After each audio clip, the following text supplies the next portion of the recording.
तुम्ही राज्यातील दोन प्रमुख पक्ष असलेल्या शिवसेना आणि राष्ट्रवादी काँग्रेसचा विधानसभेतील बहुमताच्या आधारावर मूळ पक्ष कुणाचा याचा निकाल दिला।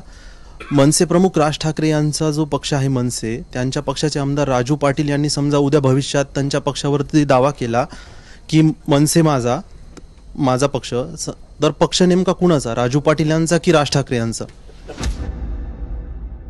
ह्याबद्दल वादच नाहीये।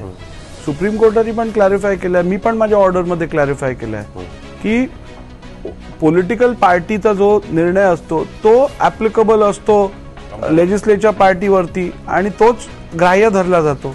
त्यामुळे राजकीय पक्ष जर एक पक्ष असेल, एक इन्स्टिट्यूशन असेल तर त्यांचाच विचार ग्राह्य धरला जाणार। याच्यात केवळ मी पण जो निर्णय दिलाय तो केवळ आमदारांचा विचार तसा आहे म्हणून दिला नाहीये। तुम्ही जर ऑर्डर संपूर्ण वाचली तर त्यात क्लिअरली लिहिलंय की पॉलिटिकल पार्टीचा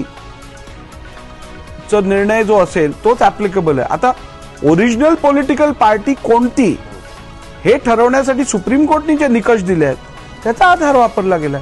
मी असं कधीच म्हणालो नाहीये की पॉलिटिकल पार्टीच्या मताच्या विरुद्ध जर लेजिस्लेचर पार्टीचं मत असेल तर लेजिस्लेचर पार्टीच्या मताला ग्राह्य धरलं जाईल, मुळीच नाही धरलं जाईल ग्राह्य ते केवळ ओरिजिनल पॉलिटिकल पार्टीच्या मताला। आता ती जेव्हा दोन गट पडतात त्या ओरिजिनल पॉलिटिकल पार्टीमध्ये, तर त्या दोघांपैकी कोणती ओरिजिनल पार्टी हे ठरवण्यासाठी सुप्रीम कोर्टने जे निकष दिले आहेत त्या निकषाच्या आधारावरती आपल्याला निर्णय घ्यायला लागेल।